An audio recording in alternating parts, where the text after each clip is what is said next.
दोस्तों, जय माता दी। मैं रूबी आपके अपने YouTube चैनल गांव की मानसी में आप सभी का ढेर सारा स्वागत करती हूं। आशा करती हूं आप लोग बहुत अच्छे होंगे, एकदम मस्त होंगे, एकदम मज़े में होंगे। मैं भी बहुत अच्छी हूं।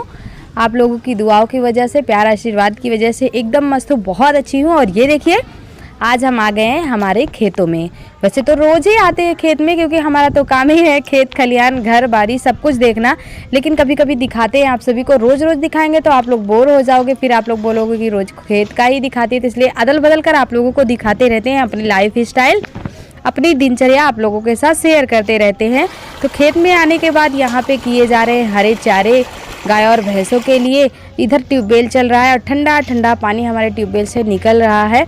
खेतों में लगा हुआ है पानी और इधर हम काट रहे हैं केले के पत्ते।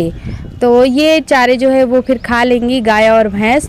अच्छा, कई दिनों से सोच रहे थे कि इसको हम काट ले, लेकिन इतना जंगल है ना, इतना जंगल है कि मतलब एक रिस्क है। और आजकल तो गर्मी का टाइम है, बहुत गर्मी पड़ रहा है।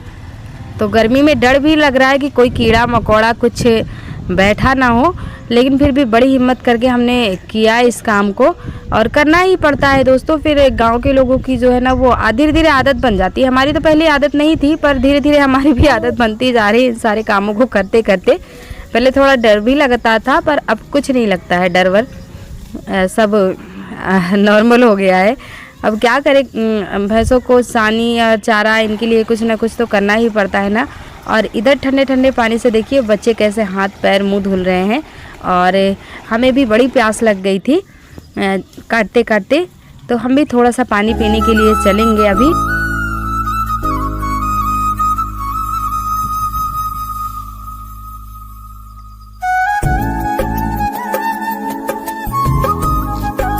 कल जो हम साड़ी पहने थे ना, कल के व्लॉग में अगर आप लोगों ने देखा होगा तो, और जो साड़ी हम प्रयागराज पहन के गए थे संगम घाट पे स्नान करने के लिए, तो हमारी एक सब्सक्राइबर है, उन्होंने पूछा था कि आपने इस साड़ी को ऑनलाइन परचेज़ किया है क्या, बताइएगा। तो नहीं सिस्टर, हमने ऑनलाइन नहीं लिया है। बहुत कम कपड़े हम ऑनलाइन लेते हैं। वैसे तो कभी कभी देखिए, हमेशा तो पास में पैसे होते नहीं कि बस जल्दी से बुक किया और ले लिया। और जब कभी हाथ में पैसे आ जाते हैं ना, तो बस फेरी वाले आते जाते रहते हैं, उनको रुकाया और फटाक से ले लिया, तो बस हो गया। और पैसे के तो जैसे हाथ पैर होते हैं, एक तरफ से आया और एक तरफ से चला गया, हाथ में तो रुकता है नहीं। तो जब अगर मौके से दिख गया कोई आते जाते, मतलब गाँव में तो आते ही रहते, हर वक्त आता जाता रहता है कोई ना कोई, तो बस रुका के हम ले लेते। यही लिया अपने घर के पास, कोई दुकान वगैरह हम कहीं नहीं गए हैं। शादी वगैरह जब कहीं जाना होता है ना तभी लेते हैं, ऐसे कभी नहीं लेना होता है। ठंडा है पानी, प्यास लग गई थी क्या? आ जाओ, ये ना नहाने के लिए बुला लो सबको ट्यूबवेल में। ट्यूबवेल में नहाने के लिए बुला सबको। ना स्लीपर पहनो पहले। चलो आ जाओ। और आज हमारे साथ हमारी सोना भी आ गई हैं खेत में, और इनको भी लग गई थी प्यास, तो ये भी पानी पीने के लिए पहुंच गई हैं। ठंडा ठंडा पानी पी के एकदम से तंदुरुस्त हो गई हैं और मज़ा आ गया है। अब मन लग रहा है काम करने में। धूप है ना, इसलिए और मन नहीं करता है।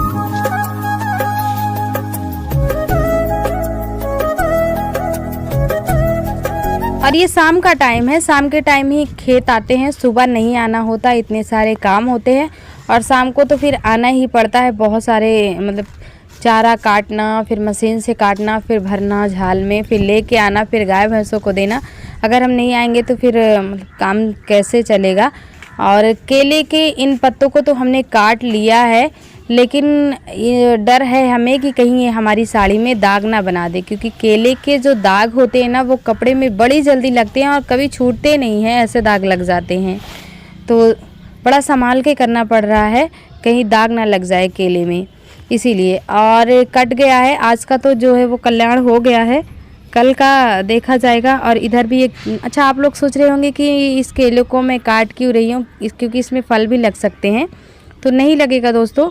ये जो शंख होते हैं ना, शंख क्या, जैसे एक पेड़ है, पेड़ से काट दिया जाए, उसमें से शंख निकल के फूट के इधर उधर से बड़े हो जाते हैं ना पेड़, वही है।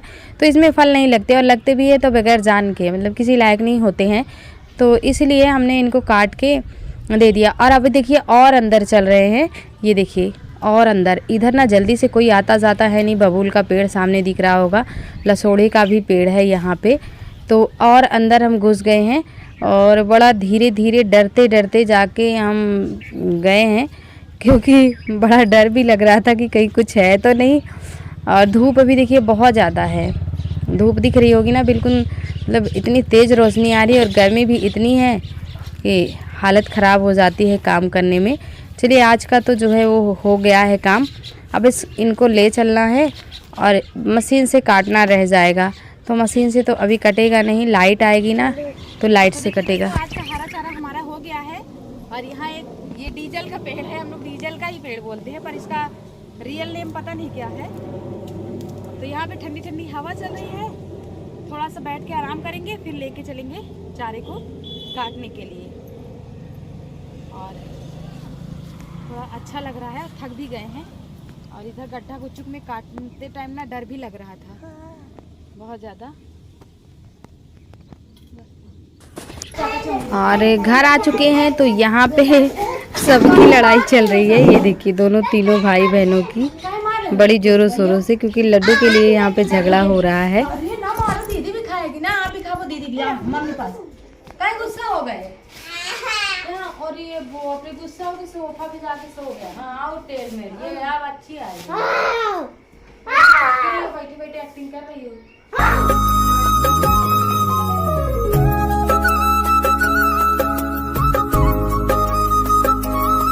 और हमें भी लगी थी बहुत तेज़ से प्यास, तो ये लड्डू है सबको एक एक दिया और हम भी खा के पानी पी रहे हैं। और ये लड्डू ना पापा लेके आए थे तो इसको हम रख दिए थे तो खाना ही भूल गए थे, तो अभी याद आया तो निकाल के सबको दिया और फिर खा करके पानी पिया। और उसके बाद आ गए थे छत पे गेहूँ फटकने के लिए, साफ़ करने के लिए, क्योंकि आटा ख़त्म हो गया था तो गेहूँ भी साफ़ करना था। और ये वाला गेहूँ ना धोया, जो हम धो के स्टोर करके रखे थे ना, वो बोरी नीचे दब गई थी तो इसलिए उसको नहीं निकाला है, क्योंकि उस बोरी को निकालते तो फिर सारी बोरियाँ गिर जाती गेहूँ की। इसलिए हमने सोचा कि चलो यही जो ऊपर है इसी को फटक देते हैं। और धोने का टाइम था नहीं, हमें लगा कि शायद मिल जाएगी बोरी ऊपर ही, पर जब बनाने के लिए बैठे गेहूँ को तो फिर गेहूँ की जो बोरी थी वो नीचे दब गई थी, तो फिर इसी से काम चलाना पड़ा हमें। लिया है बैगन और ये लंबे वाले बैगन हैं, तो इनको हमने धो के साफ से जो है बीच से चीरा लगा लिया है। और ये मसाले भी हमने पीस लिए हैं, थोड़ी इसमें हल्दी मिलाएंगे, अमचूर पाउडर और नमक। तो शाम का खाना बन रहा है दोस्तों। यहाँ पे थोड़ी सी हल्दी हमने डाल दी है, थोड़ा सा अमचूर पाउडर, थोड़ा सा नमक, थोड़ा सा हमने भुना हुआ जीरा पाउडर डाल दिया है। हालांकि इन मसालों में भुना हुआ जीरा था, कलौंजी और सौंफ, मेथी दाना, साबुत धनिया, यही सारे मसाले थे जिनको हमने पीस के पूरा इसका वो लिक्विड बना लिया था, थिक कंसिस्टेंसी। और ये देखिए इस तरह से मिला के इनमें हम भर देंगे और भर के इसकी हम कलौंजी बना लेंगे, बैगन का मरगल। हम लोग तो हमारे गांव की भाषा में इसे मरगल ही बोला जाता है, पर इसे कलौंजी बोलते हैं। और 3 ही बैगन था, मतलब और बैगन थे तो जिसकी सब्ज़ी बन गई थी। फ्रीज में देखा तो 3 ही बैगन थे, तो हमने कहा कि शाम के लिए इतना काफ़ी है। शाम को बच्चे जो है वो सब्ज़ी वगैरह नहीं खाते हैं ज़्यादा, दूध दही से काम चल जाता है, तो उन लोगों को खाना नहीं, इन्हें खाना है और हमें, तो बस 3 बैगन पर्याप्त थे हम लोगों के लिए। और अच्छे से इनमें हमने मसाले डाल के ये देखिए रख दिया। और ये जो बैगन की कलौंजी है ना बहुत जल्दी बनती है, इसको बनने में टाइम नहीं लगता है, फटाफट से बन जाती है।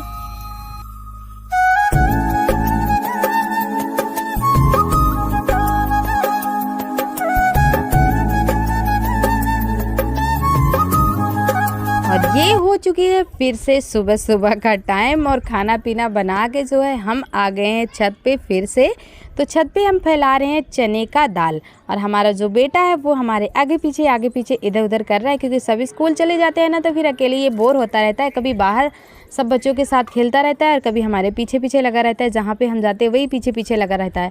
सो के जब हम उठे थे ना उसी टाइम ये चने का दाल भिगो दिया था हमने। और ये चने के दाल को हमने ख़रीदा नहीं है, इसको हमें आंगनवाड़ी तरफ से मिला था। छोटे बच्चों को मिलता है ना आंगनवाड़ी से, 3 से 4 साल तक के बच्चों को, वही चना दाल है। तो 3-4 घंटे के लिए हमने भिगो दिया था और पानी में इसे छोड़ दिया था। फिर उसके बाद इसका पानी निकाल के हमने धूप में इसे डाल दिया था। इसको सुखवाना नहीं था दोस्तों, जब तक इसका मतलब पानी को सुखवाना था। चने दाल में जो पानी होता है ना, उतना सुखवाना था। और इस तरह से सूख के हो गया, ये मैंने आप लोगों को दिखाया ना, ऐसे हो गया था। फिर हम उठा ले आए थे और उठा लाने के बाद कढ़ाई में हमने रिफ़ाइंड डाला। रिफ़ाइंड डाल के कढ़ाई को अच्छे से तेल को गरम किया। गरम करने के बाद इसको हम फ्राई करेंगे और इसका हम बनाने वाले हैं दाल मोठ, और वो भी चलनी की मदद से। जो चलनी से हम आटा नहीं चालते हैं, उसी चलनी की मदद से हम बनाएंगे, क्योंकि हमारे पास कोई छन्ना वगैरह है नहीं, तो हमने अपना ट्रिक, अपना तरीका लगाया है, तो उसी तरह से हम बना लेंगे। और ये कलछल से तो इसको निकाल नहीं सकते। और ये जो चना दाल है ना दोस्तों, ये छोटी वाली चना दाल है। एक बड़ी वाली भी आती है, तो उसका ना और अच्छा लगता है, पर हमने ख़रीदा तो है नहीं, हमारे घर में पहले से था, तो बस हमने इसी से बना लिया है। घर में कुछ नाश्ता वगैरह नहीं था चाय के साथ पीने। जब चाय पीते हैं ना, तो फिर खाली चाय अच्छी नहीं लगती है, तो हमने कहा चलो घर में चना दाल है तो बना लेते हैं। नमकीन भी बोल सकते हैं उसे, पर हम लोग तो दाल मोठ ही बोलते हैं, और बना लेते हैं इसे। ये देखिए इस तरह से फ्राई कर लिया है हमने, इसको छन्नी की मदद से निकाल लिया है। 2 बार में फ्राई किया है, एक बार हमने निकाल के रख लिया है साइड में, और ये दोबारा है। ज़्यादा इसको लाल नहीं करना है दोस्तों, नहीं तो बहुत सूखी हो जाएंगी, फिर आपके दांत टूट जाएंगे इसको खाते टाइम। बस इसका पानी जब मर जाए ना, ख़त्म हो जाए पानी, तब इसको धूप से उठा ले आना है। उसके बाद इसको नरम रहने देना है कढ़ाई में, हाथ से चेक कर लेना है कि ये हाफ़ फ्राई हो गया है। जब हाफ़ फ्राई हो जाए ना, तभी इसको निकाल लेना है छन्नी से। और ये देखिए हमने इसी छन्नी से निकाल लिया है, और इससे जल्दी भी हो गया है और फटाफट से निकल भी गया है। और सारे जितने भी दाल है ना, इन सबको निकाल लेना है इस तरह से। 2 घान का था, और करीब हमने आधा किलो चने का दाल भिगो दिया था, ज़्यादा रहा होगा। ये देखिए तेल को हमने बिल्कुल साफ़ कर दिया है, और दाल मोठ को निकाल के एक साइड रख दिया है। आप क्या करेंगे, एक पेपर लेंगे, और पेपर की मदद से इसमें जितना एक्स्ट्रा ऑयल है ना, उसको हम निकालेंगे। अभी ना बार बार रो रहा था, क्योंकि उसने छत पे देखा था डालते हुए, फिर नीचे लेके आया, फिर फ्राई करते हुए देखा उसने, तो उसे लगा कि कुछ बन रहा है खाने पीने की चीज़ें, तो बस कटोरा लेके घूम रहा था कि इसको फटाफट से मिल जाए। तो हमने दे दिया है इनको। और ये देखिए जितना एक्स्ट्रा ऑयल था ना, उसको हमने निकाल लिया है कागज़ की हेल्प से। फिर उसके बाद कढ़ाई का सारा ऑयल हमने निकाल के एक बर्तन में ट्रांसफ़र कर लिया था। और तेल निकालने के बाद भी कढ़ाई में थोड़ा बहुत बचा होता है ना, तो उसी में हमने डाल दिया था हल्दी। हल्दी को भूनना ज़रूरी था, नहीं भूनेंगे ना तो फिर कच्चापन आएगा। हल्दी डालने के बाद हमने उसमें डाल दिया चने दाल को, उसके बाद तीखी लाल मिर्च, उसके बाद सादा नमक, और ये है भुना हुआ जीरा। तो भुना हुआ जीरा हमने आधा चम्मच डाला था, दोबारा से फिर से आधा चम्मच डाल दिया है, क्योंकि इसका जो स्वाद है ना वो अच्छा लगता है। थोड़ी सी हींग बची थी घर में, जितना था सारा हमने डाल दिया, क्योंकि अब ख़त्म हो गई थी। और ये है काला नमक। और अब हम लास्ट में डालेंगे चाट मसाला, इससे ना चटपटा बनेगा ये, और बहुत टेस्टी लगेगा। इसके बिना तो इसका स्वाद जो है वो अधूरा है। तो ये देखिए हमने अच्छी सी दाल मोठ घर में बना के तैयार कर ली है ना, और हमारे हाथ में और हमारे साड़ी में पता नहीं कैसे लग गया था हल्दी, हमें पता ही नहीं चला। अच्छे से इनको हमने मिला दिया, और मिलाने के बाद एक प्लेट में ट्रांसफ़र कर लेंगे। ये देखिए फटाफट से हमने निकाली, और इसे मेहमानों को भी दे सकते हैं, और 1-1.5 महीने तक रख के खा भी सकते हैं।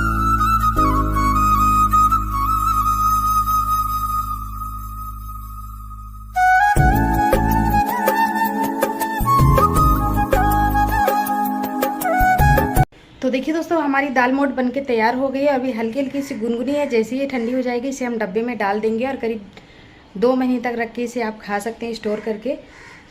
बड़ी बढ़िया सी इसमें से खुशबू आ रही है। तो चलिए मिलते हैं अगले वीडियो में। वीडियो कैसा लगा बताइएगा, ज़रा सा भी वीडियो हेल्पफुल रहा हो, आप लोगों को पसंद आया हो, तो प्लीज़ सब्सक्राइब कर लीजिएगा चैनल को, और वीडियो को लाइक कर दीजिएगा। कमेंट करना तो बिल्कुल नहीं भूलिएगा। बाय बाय दोस्तों।